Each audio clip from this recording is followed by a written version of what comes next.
আমার ছেলের এখানে গুলি লেগে এদিক দিয়ে বের হয়ে গেছে। এক সপ্তাহ পর আমার ছেলের বোর্ডও সুইসাইড করছে। 2 তাজা পান আমি হারাইছি দেশের জন্য। কিন্তু মাউতেল কবরস্থানে কবরগুলি লইয়া তারা বহুত তাল বানা করতেছে। আমি নবী স্যারকেও জানাইছি, ঠিক আছে, মানে কমিটির লোক। আমরা একটা সাইনবোর্ড লাগাইতে দেয় না, একটা পলিথিন লাগাইতে দেয় না।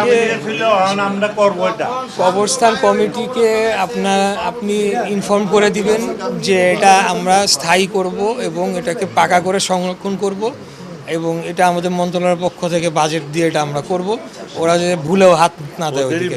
স্যার আমার একটাই ছেলে স্যার, আমি আজকে 11 বছর আমরা একটাই ছেলে, আমি খবর পাই আসছি, কিন্তু আমাদের সন্তানদের বিচারও পাচ্ছি না। আমি কিন্তু বিএনপির একজন কর্মী, নবী ভাই জানে। আমি ঠিক আছে, আপনি বিএনপি কর্মী না হইলেও বিচার আপনার প্রাপ্য।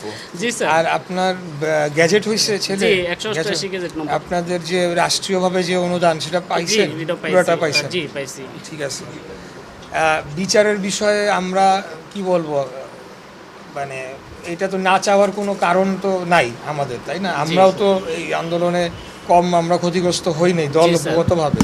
তবে আপনাদের পক্ষ থেকে জোরালো সোচ্চার থাকতে হবে, বিচারের দাবিটা বারে বারে জানাতে হবে। খুনি হাসিনা গণহত্যা চালাইছে বাংলাদেশে, এই গণহত্যার বিচার আপনারা চান? ইনশাআল্লাহ স্যার, এই হাসিনার ফাঁসি আমি 5 আগস্টের আগে স্যার আমি রাজপথে ছিলাম।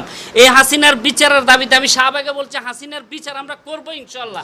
যতক্ষণ পর্যন্ত আমাদের শরীরে রক্ত আছে, বিনিময়ে আবার রক্ত দিব। কিন্তু হাসিনার বেশিবাদী হাসিনা না শুধু, যারা এই এলাকার মধ্যে বিভিন্ন সাদের থেকে গুলি করছে তাদেরকে চিহ্নিত করে, এই এলাকার মধ্যে যারা আওয়ামী লীগের জোর খাটে আমার সন্তান সহ নিরহ সন্তানদেরকে গুলি করছে তাদেরকে বিচারের আয়ত্তে আনতে হবে।